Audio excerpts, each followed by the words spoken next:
Tonight on CTV News at 6, another major union serves strike notice in Alberta. Thousands of nursing care workers could hit picket lines this weekend. No one chooses this lightly, but we reached a point where we had no choice. Alberta's new approach to cutting surgical wait times. Let's be clear, we are already paying for world-class universal access healthcare. We're just not getting it right now. And an Edmonton man arrested in an international drug and terror investigation as the FBI and RCMP search for another fugitive, a former Canadian Olympic athlete. Ryan Wedding is extremely dangerous. He's extremely violent, and he's extremely wealthy.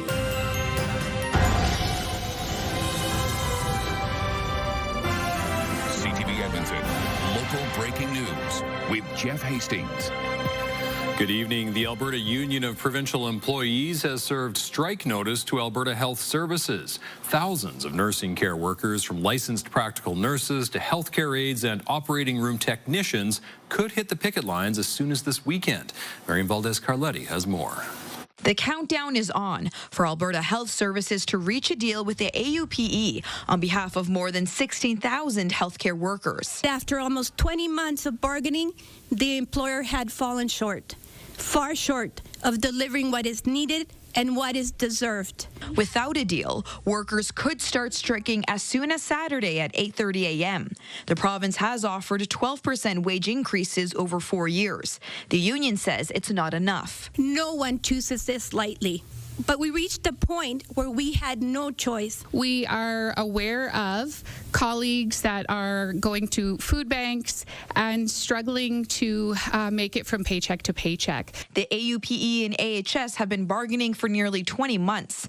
Earlier this month, members voted 98% in favor of a strike. The strike would be on a rotating schedule, with 20% of members allowed to strike at a time. That's about 3,200 healthcare workers. This is a system that has been in crisis for a very long time, and it's definitely going to be felt. The union says some elective surgeries have already been cancelled. One Labour professor says there will be real day-to-day impacts, but Albertans shouldn't worry. There will be enough nurses on the job at any one time to ensure that people's lives will not be put at risk. The province says it's disappointed in the strike notice, and the union was offered a fair deal. I'm going to treat this 72-hour period like we're still at the table. They aren't actually striking yet, so encourage them to return to the table, and there's still time. Finance Minister Nate Horner says it's highly unlikely the province will use the notwithstanding clause. Marian Valdez-Carletti, CTV News, Edmonton. The Premier confirmed today a plan to allow doctors to work in both private and public health care. She says the dual practice surgery model is the answer to lengthy wait times. CTV's Nerman Issa joins us live with details. Nerman, how will this work? Well, Jeff, the province says this new model will allow surgeons to perform more operations a year by opening up more surgery times. Now, there are tens of thousands of Albertans currently on a surgical wait list. Surgeons will soon be allowed to offer elective procedures paid for by patients or their insurance companies after they commit to a minimum number of publicly funded surgeries per year. Private surgeries will also have to take place outside of regular business hours. The province says currently publicly funded surgeries are limited to 1,000 a year. This would add 200 to 300 more private surgeries a year. We are increasing access to RRs, we're increasing funding to perform surgeries, and we're increasing the utilization of chartered surgical facilities to decant or take low-complexity, volume-capable surgeries out of hospitals so we can backfill them with more urgent and complex surgeries. It's not one or the other. Research group Fraser Institute agrees with this move, saying it is in line with many other countries with similar models. Let's be clear, we are already paying for world-class universal access healthcare. We're just not getting it right now. And part of the reason is there is no competitive option to show that you can deliver timely patient-focused services, to put that pressure on the public sector, and to allow some patients to leave the public queue, seek care privately. One emergency room doctor CTV spoke with is not in favor of the new model. Dr. Paul Park says without hiring more staff, such as anesthesiologists and nurses, it's unclear who is going to help these doctors perform additional surgeries. Now, he's also concerned about the number of doctors who will move to this model. You could have all the money in the world, truckloads of money, but you come into the emerge with a life-threatening condition and you need a surgeon or you need a gastroenterologist or you need a specialist right then and there to treat your condition, and they're not in the hospitals because they're all in the private streams, you'll die. And it won't matter how much money you have. Now, the province says it will conduct several reviews to ensure things are running smoothly and make adjustments as needed. Matt Jones says this bill will be introduced in this session, but an actual date is not known. Now, we have reached out to the province regarding staffing issues and have not heard back yet. Jeff. All right, Nerman, thank you. The province is closing a supervised consumption site at the Royal Alexandra Hospital and replacing it with a recovery-focused clinic. The Royal Alex's supervised consumption site will close December 16th. The province says it will be replaced with a rapid access addiction medicine clinic operated by Recovery Alberta. Minister of Mental Health and Addictions Rick Wilson says a recovery response team will monitor the hospital campus and surrounding areas 24 hours a day. We are going to be out there on the streets helping people. We're going to have people 24/7. That was never there before. That's a brand new service that's going to be out there, and this is going to save lives. And I've seen it. It works.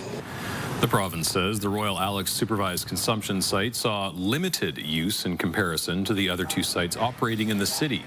Wilson says more psychiatric beds will be added to the Royal Alex, which he says is a more appropriate use of the hospital.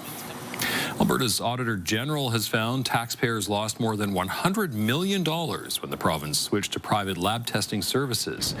The Auditor General report finds major failures with oversight, records management, and financial analysis after the province signed a 15-year deal with Dynalife in 2022.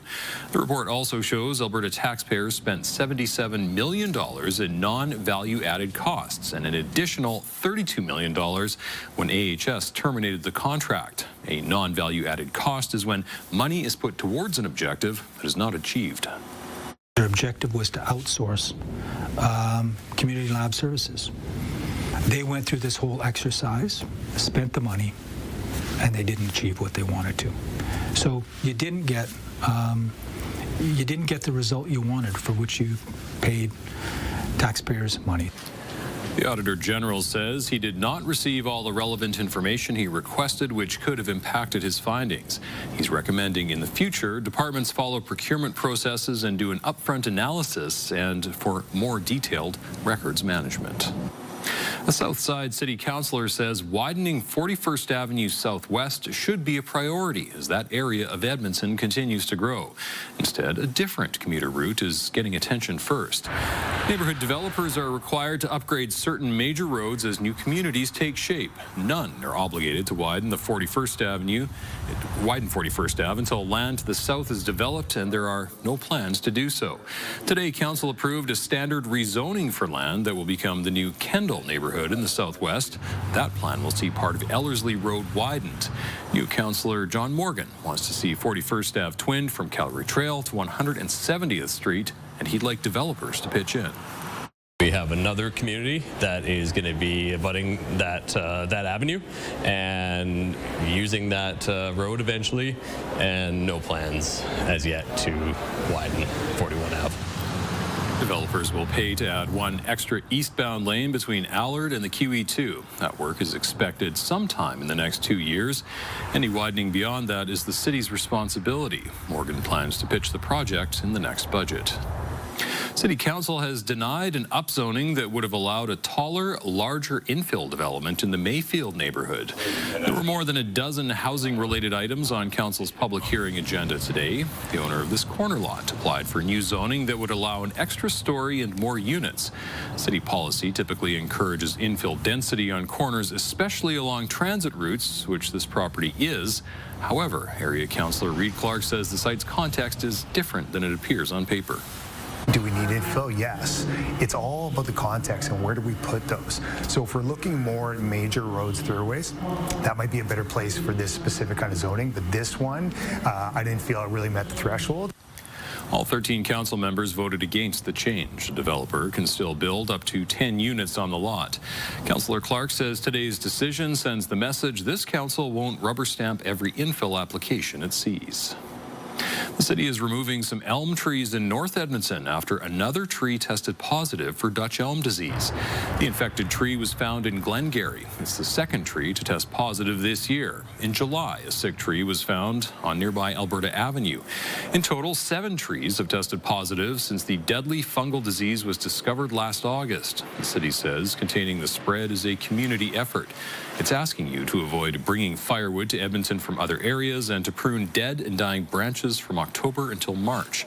The city says elm wood must be disposed of immediately at the Edmonton Waste Management Centre. Dozens gathered at City Hall today for the official proclamation of Métis Week. The event featured cultural performances and traditional music. Mayor Andrew Knack and other dignitaries were in attendance. Métis Week happens annually around November the 16th, the day Métis leader Louis Riel was executed 140 years ago. Knack acknowledged the need to always consider reconciliation in decision-making. The work of ensuring Métis voices, knowledge, and lived experiences are not just acknowledged, but truly shape the future of Edmonton. Some upcoming Métis Week events include a youth open house tomorrow, a gathering with Métis Housing Friday, and a gala Saturday. Volunteers with Variety Children's Charity spent the afternoon building toy cars for kids with disabilities. The program is called Go Baby Go. It benefits children living with disabilities and limited mobility. 7 children in Edmonton will get a new toy car. The adaptive vehicles have push-button switches, supportive seating, and communication devices. Just to see the kids finally get to just be able to move around and be independent and be free to move around independently is just like so cool to see. They get so happy, they get so excited. Since the program started in 2019, Go Baby Go has provided more than 400 toy cars to kids across the province. Josh is across the city tonight at the Bison Lodge. What brings you there, Josh? Well, we're here supporting BGC, Big Brothers Big Sisters of Edmonton and area, for their inaugural Evening of Opportunity. And I have co-executive director with BGC Bigs. I've got Carrie Woodland. How are you, Carrie? I'm great. Thanks, Josh. Tell me about this evening. This looks like a good turnout already, but we're still an hour away. That's true. We're just getting started. It is a major fundraising event for BGC Bigs. Okay. First ever. So, I mean, we're going to set the bar high tonight. Absolutely. Where's the money going that we're raising this evening? Money is going to serve children and youth across our community through mentoring programs and after-school programs. How many kids do you guys serve every year? Yeah, about 4,500. Okay. Yeah. Perfect. Now, not everybody, of course, is going to be able to be here with us tonight, but there are lots of people who would maybe like to support BGC Bigs. If you're sitting at home, how can people do that? Why don't you go to our website, bgcbigs.ca/donate, and you too can help open a door of opportunity for young people. Outstanding. Carrie, thank you so much. Thanks, John. I'm looking forward to tonight. I get to host this inaugural Evening of Opportunity. But first, we're going to do a little bit of weather. And it was a beautiful day today. Temperatures up to 5 degrees for a daytime high. Currently sitting at 1 in downtown Edmonton, -1 south of the city at YEG, and -5 at Elk Island, Stony Plain, and Villeneuve Airport still at 0. 0 is the average high for this time of year. We were 5 degrees above average today and almost 5 degrees warmer than average for the morning low. -9 the average low. We started the day at -5. I think we'll be a lot closer to average tomorrow in the morning. Somewhere in that -9, -10 range to start, as skies will stay clear through this evening and overnight tonight. But back above 0 and back above average tomorrow afternoon, as we should get to about 2 or 3 for a daytime high. So slightly cooler than what we saw today, but still nice and warm. And then Friday, Saturday, we're right back into the 6 or 7 degree range for daytime highs. So we'll talk a little bit more about that and the big cool down that starts next week later in the newscast. Thanks, Josh. Still ahead on CTV News at 6, a possible referendum question in court. We have a courtroom filled with over 20 lawyers, and everybody is arguing over what the meaning of the word proposal means and what the word contravene means. Frustration as the Alberta Prosperity Project tries to launch its separation petition. And I'm not partisan. I don't have any affiliation or affection for any of the parties. This has nothing to do with anything at all political, except for not ruining the water in the mountains for all Albertans. An Edmonton country singer starts his own citizens initiative.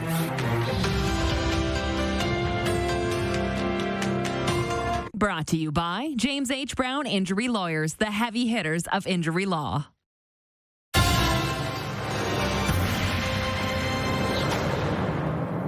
A proposed referendum question on whether Alberta should leave Canada is now before the court. The judge tasked with determining whether the question violates the Constitution. Amanda Anderson reports. And from our perspective, this was an unnecessary delay in allowing to Albertans to have a discussion about this very important issue. That delay is in the form of a hearing underway in the Court of King's Bench this week to determine if his client's proposed referendum question violates the Constitution. He represents Mitch Sylvester with the Alberta Prosperity Project, who in July put forward the question, do you agree that the province of Alberta shall become a sovereign country and cease to be a province in Canada? We have a courtroom filled with over 20 lawyers, and everybody is arguing over what the meaning of the word proposal means and what the word contravene means. There are several interveners arguing the issue, including Counsel for Elections Alberta. It was the Chief Electoral Officer who referred the question to the courts. According to Alberta Citizen Initiative Act, proposed referendum questions must respect sections 1 through 35.1 of the Constitution Act. Rath has yet to argue his client's side. We just want to get on with gathering signatures and having a referendum on independence. Several lawyers representing different First Nations were also granted last-minute intervener status and will have until the beginning of December to submit their positions. Rath says a decision is expected before Christmas and doesn't expect the late submissions to impact that timeline. It's not legally binding, on the rest of the country. It doesn't automatically affect separation. It leads to the government of Alberta being able to seek those amendments with the rest of the partners in Confederation. But it doesn't immediately cause anything to happen. Forever Canadian, a group that formed in opposition, says it's collected more than 450,000 signatures on the question of whether Alberta should stay in Canada. That citizen-led petition is in the process of being verified by Elections Alberta. If the Alberta Prosperity Project's question is approved, the group would have 4 months to collect 177,000 signatures to get the question to ballot.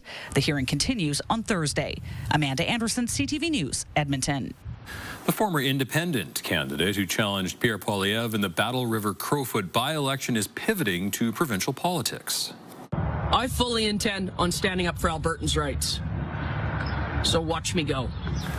In a post on Facebook, Bonnie Critchley says she's joining the Alberta Party alongside independent MLAs Peter Guthrie and Scott Sinclair.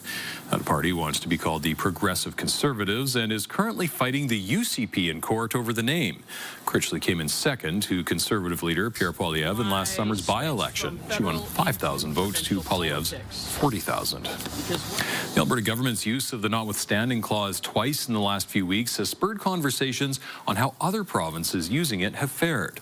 Both Saskatchewan and Quebec have cases before the Supreme Court centered around those governments' use of the clause. CTV's Gates Guarin has more. The province says its multiple uses of the Notwithstanding clause is meant to protect children. It was used last month to stop a province-wide teacher strike and is now being used to protect a trio of trans laws. These lawsuits could take years to resolve, including possible appeals to the Supreme Court. A similar situation is happening next door in Saskatchewan. In 2023, it used the Notwithstanding clause to protect its Parents' Bill of Rights from a court challenge. There is a decision of the Saskatchewan Court of Appeal, which actually now has ruled that they should actually be allowed to go on to allow the judges in those cases to make a declaration. The Supreme Court will now hear appeals from the Saskatchewan government and the group that launched the original challenge. We're pleased that the Supreme Court has agreed with our position that this is a matter of national importance, and that the leave to appeal was granted. It is still up then to the judge to say, regardless of that fact, the judges have the right to determine whether or not there has been a violation, and in some cases a serious violation.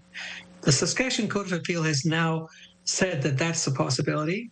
Quebec also has a case before the Supreme Court over the use of the clause to pass its secularism bill back in 2019.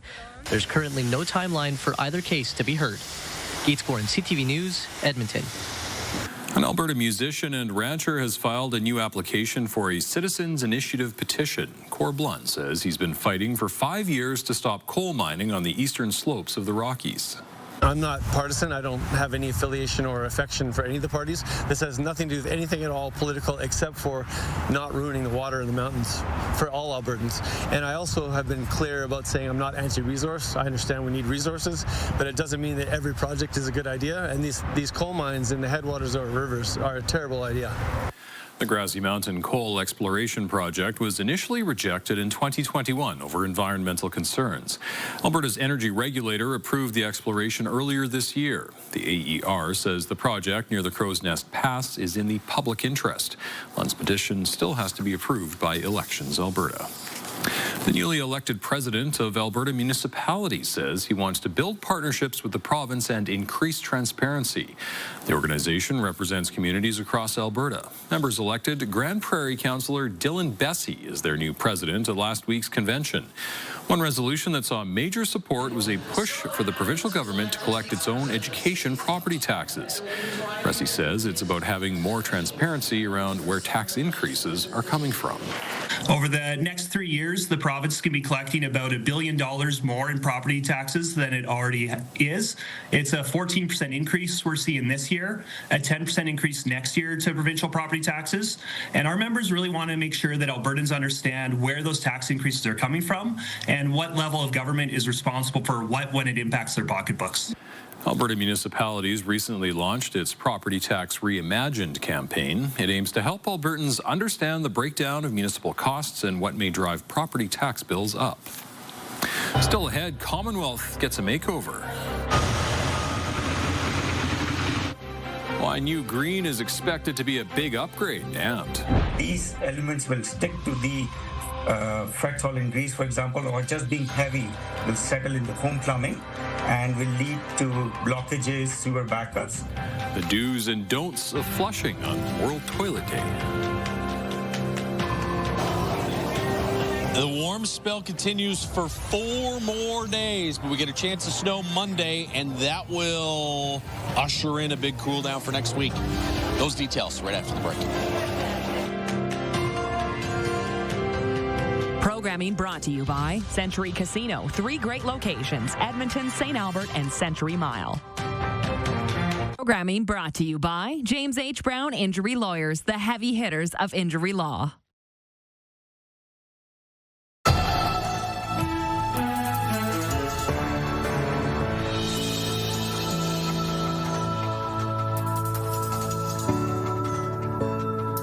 Construction is underway on the Commonwealth Stadium field. Home of the Edmonton Elks is getting a makeover in the form of new artificial turf. The work started about a month ago and is expected to be complete by the start of next season. The club's president says the new turf will be a big upgrade. It prevents people from hurting their knees when they torque on the turf. So that's the big difference between this level of turf and what we had in the past. This has been approved by Rugby Canada. It's been approved by Football Canada. So it's a really, really high-level turf. The field will have slots for 2 sets of goalposts to align with both CFL and minor football rules. As part of a rule change earlier this year, CFL fields will be 10 yards shorter in 2027. Comedian Dave Chappelle is coming to Edmonton. Chappelle will bring his show to Rogers Place on December 3rd. He's an Emmy and Grammy Award winner. The event will be phone-free. The use of smartphones and smartwatches won't be allowed during the show. Tickets are now on sale. And back out to Bison Lodge and Josh. A few more days, then it cools off. Yeah, it's going to stay nice and warm right through Sunday. So you've got one more warm weekend, and then we'll show you the snow and the colder temperatures for next week in a moment. First, take a look outside right now with the River Valley Skycam. It's brought to you by Action Furnace. Fixed right or it's free. We're at 1 in Edmonton right now after hitting a high of 5 earlier in the day today. 3 degrees in Grand Prairie. Red Deer only made it to 0, -1 for a daytime high in Lloydminster. We did have lots of sunshine right across almost all of the province. A little bit of cloud cover there in through extreme northeastern Alberta, and that'll stick around through the evening hours tonight. Here in Edmonton, though, and surrounding regions, skies will stay clear. So without any cloud cover to kind of insulate things overnight tonight, we are going to see some pretty chilly morning temperatures tomorrow. We'll be around -9 in the city. Outlying areas could see -11, -12 early tomorrow morning. We'll see a little bit of cloud cover tomorrow afternoon afternoon after a sunny start to the day, but the thickest cloud, I think, is going to stay north of the Edmonton region, and that little stripe of precipitation that you see there, some flurries from high level south towards Peace River, that'll stay north of the Edmonton region as well. We'll get some increased cloud cover, it looks like, for Friday, especially in the morning, and then some clearing Friday afternoon. Temperatures right now have fallen to -8 in Red Deer, -5 in Lloydminster, it's -3 in Grand Prairie and Fort McMurray. We're still just barely above zero here in Edmonton. We'll see temperatures drop below zero fairly quickly. About -4 mid-evening, -9 as you wake up tomorrow morning. So that's right around average and a lot cooler than the last couple of mornings. Back to 3 degrees for a daytime high tomorrow afternoon. So, yeah, I mean, we hit 5 for a daytime high today. It'll be a couple of degrees cooler than that for a high tomorrow with a bit of cloud cover there late in the afternoon. And it's really only sort of briefly for a couple of hours the temperatures are above the freezing mark tomorrow. Should be a lengthier stay above the freezing mark for both Friday and Saturday. We'll start Friday at -5 with mostly cloudy skies. Some clearing in the afternoon, high of 7 Friday afternoon. Look at Saturday, -2 in the morning and 6 degrees with partly cloudy skies through the afternoon hours. Even Sunday looks pretty good, about -5 in the morning and 3 degrees in the afternoon. So considering that the average daytime high for the next 4 or 5 days is in that 0 to -1 range, we're continuing what has been a warm start to November through the end of the weekend. There's Monday, though. Pretty good chance of some snow on Monday, and temperatures for the first time in a while will stay below 0 for a daytime high. I mean, it's not super cold Monday, about -2 for a daytime high, but Tuesday, some of that snow may spill into Tuesday morning and just -5 for a daytime high Tuesday. And then after that, it looks like -5 to -10 range for daytime highs middle to the end of next week. Morning lows all of a sudden drop into the -teens, and that's a pattern that'll probably persist right through into early December. So, I mean, as we said earlier, it has been an extremely warm start to November, but things are about to change, and it's going to feel a lot more like late November or even mid-December once we get towards the middle to the end of next week. You look at the next 4 days, yeah, way above average, and then all of a sudden that swing hits Monday with that chance of snow, and Tuesday through Saturday and beyond, you're looking at some colder air. So that'll be welcome news to the local ski hills, both in the form of that snow early next week and the colder temperatures, especially through the overnight periods, to help them with their man-made snow. Again, we're at the Bison Lodge for BGC, Big Brothers Big Sisters of Edmonton and area, their inaugural fundraising evening of opportunity. We're about to get the evening started. We've got some great music tonight. And again, if you're sitting at home and you're thinking, I'd like to get there, you can come next year. But right now, if you just like to help support BGC Bigs, you can go to bgcbigs.ca. All right, Jeff. Josh, thank you. Have fun tonight. It is World Toilet Day, and EPCOR is taking the opportunity to tell us what should and shouldn't be flushed down the toilet. EPCOR says last year crews responded to 159 calls for sewer backups. More than 70% of those were linked to the wrong things being flushed. That includes tissues, dental floss, hair, cotton swabs, feminine hygiene products, paper towels, and wipes, even the ones marked as flushable. It says only bodily waste and toilet paper should go in the toilet. They're actually settling within their home plumbing. And eventually, with the presence of other elements such as fats, alloy, and grease, which I should say should also be disposed of in the garbage, these elements will stick to the fats, oil, and grease, for example, or just being heavy will settle in the home plumbing and will lead to blockages, sewer backups. EPCOR says these issues can also impact the entire sewer network and cause harm to local waterways such as creeks and the North Saskatchewan River. Coming up, a Canadian fugitive wanted by the FBI. Fugitive Ryan Wedding remains one of the top threats to Canadian public safety. A former Olympic snowboarder makes the most wanted list, and a widower's plea. For 2 days, she fought it with no help from the doctors and hospital. She was just given Tylenol and Advil. Demands Canadian hospitals be better prepared to identify and treat a deadly blood infection.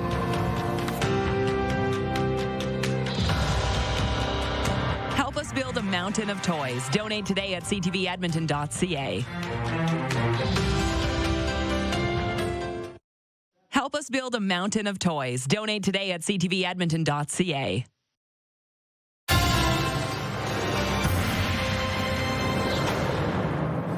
The FBI and U.S. Department of Justice held a press conference today with the RCMP in Washington.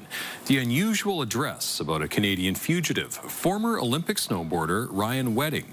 He's considered deadly and responsible for a major narcotics trafficking and terror program. An Edmonton man is among those already arrested in connection to Operation Giant Slalom. CTV's Mike Couture reports.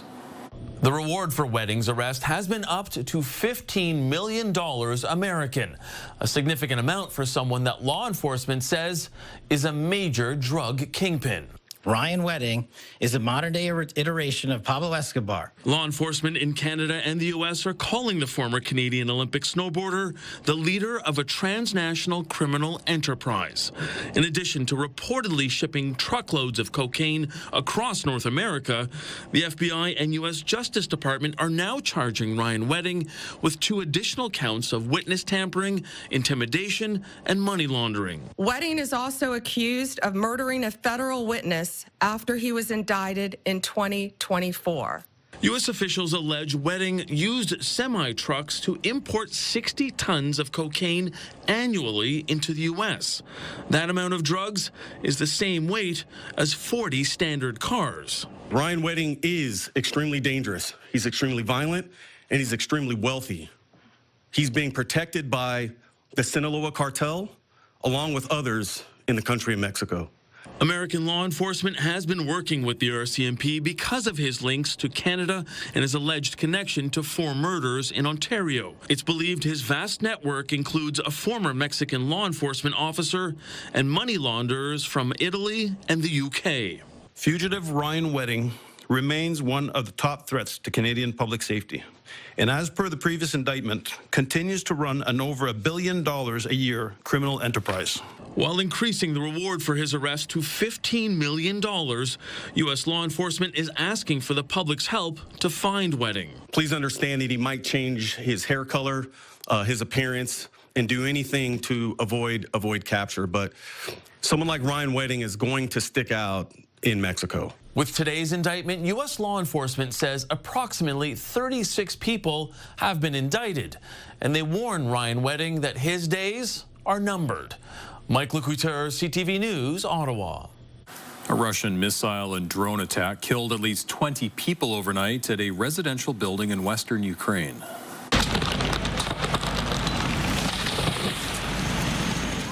The blast tore away upper floors of this apartment complex in the city of Ternopil. Another 66 people were wounded in other strikes targeting energy and transport infrastructure.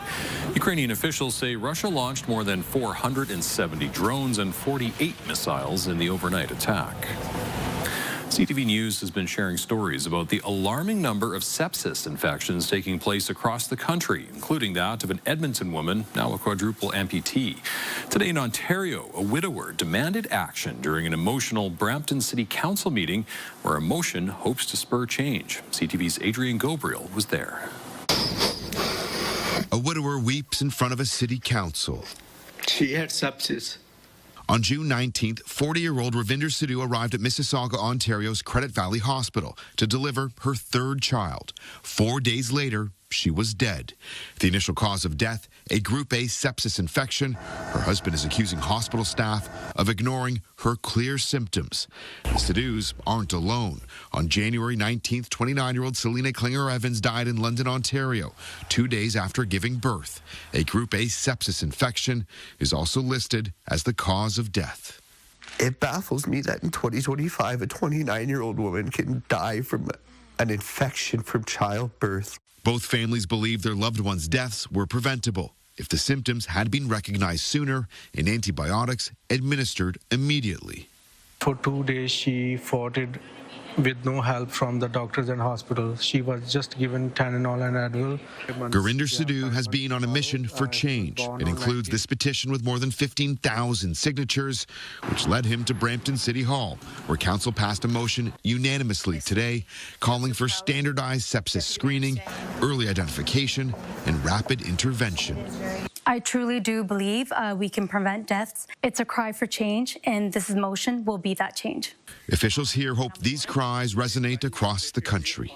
Hopefully, we're going to really start a conversation in Ontario and in Canada about how we can address this.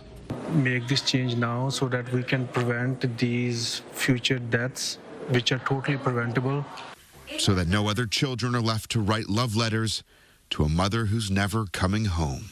Health Canada have shared that they believe that existing infectious disease policies have contributed to a reduction in sepsis. Adrian Goebel, CTV News, Brampton, Ontario. Turning to the markets, the Canadian dollar traded for 71 cents U.S. today. Oil was down $1.42, ending the day at $59.25 U.S. a barrel. Gold gained more than $16. The TSX and Dow Jones both up 241 points and 47 points, respectively. Honda is recalling over 260,000 vehicles in the U.S. and Canada due to a software error. The recall has been issued for Honda Accord hybrid models made between 2023 and 2025. Honda Canada says it could cause a loss of power while driving, increasing the risk of a collision. Owners are being asked to visit an authorized Honda dealer who will reprogram the vehicle. Still ahead, a continuation of the crime tapes. We heard our father was alive. What a cruel, what a ridiculous thing to say. The theory put forward by the defense at the trial of one small-town doctor accused of killing another. Stay with us. Programming brought to you by Southview Acura. Experience the elegance of the all-new Acura ADX. Thursday on Your Morning, artificial intelligence brings benefits and harms. We have the right and wrong ways to use the technology from a brain scientist. We'll see you at 6. Your Morning Edmonton, weekdays.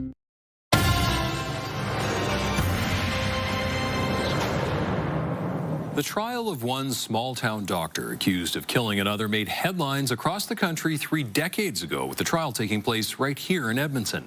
As David Owasik reports in part 2 of our look back, the case had nearly everything: a bloody crime scene, a DNA match. All that was missing was a body. Here now, the continuation of that story from the crime tapes.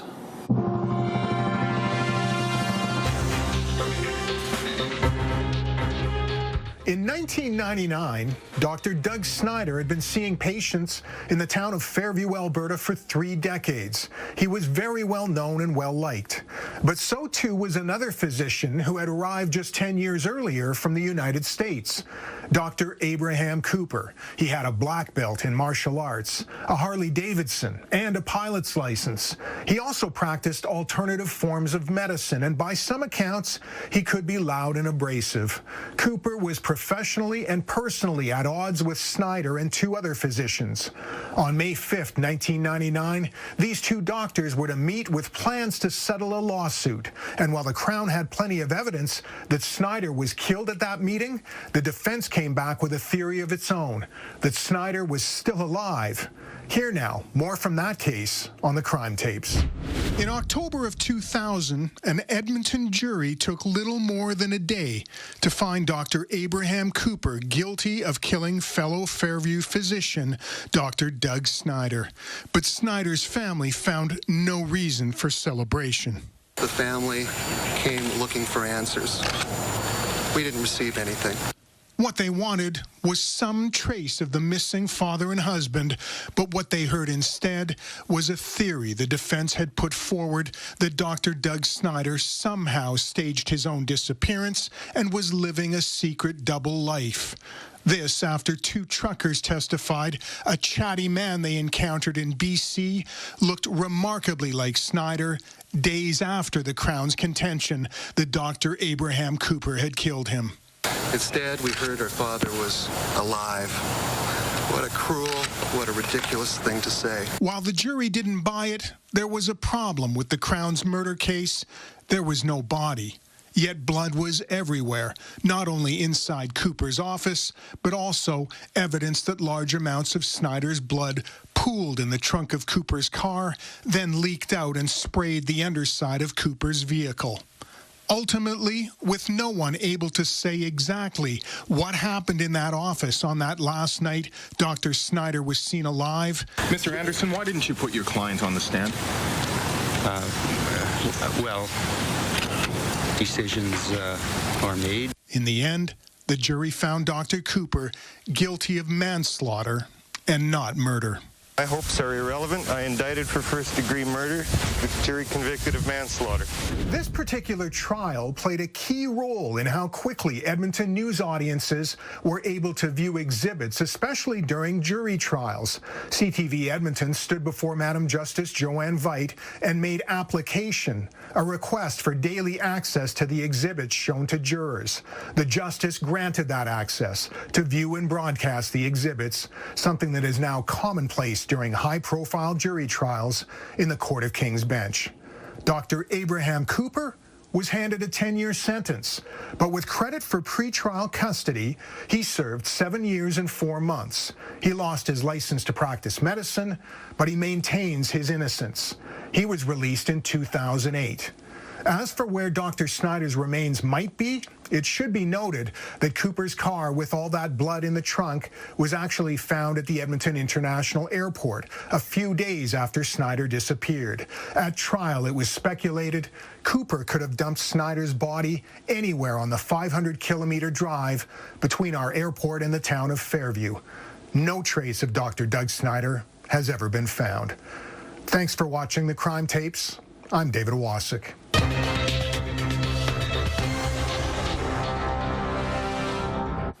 Coming up, intelligent beings. Wow. Yes. We weren't anticipating seeing this. BC researchers looking at what might be the first recorded use of a human tool by a wild wolf.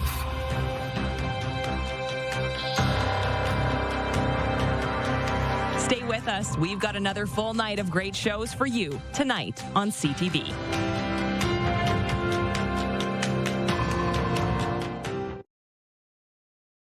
Programming brought to you by Southview Acura. Experience the elegance of the all-new Acura ADX.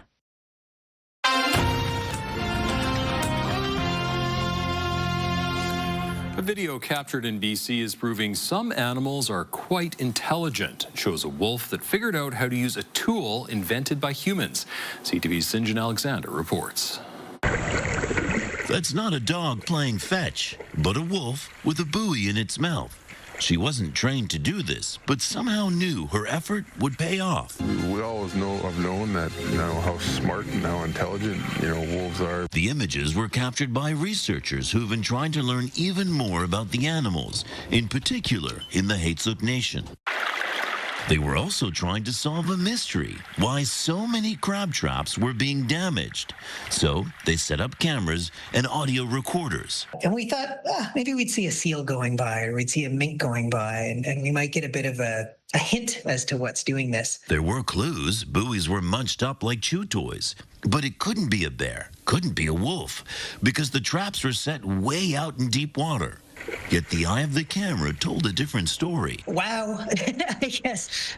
We weren't anticipating seeing this. After getting out of the water, a quick shake to dry off, somehow the wolf knew to reach down, get hold of the line, and reel in the trap. She also knew all of it had to come in, because the goodies, that's the bait, were in the orange cup.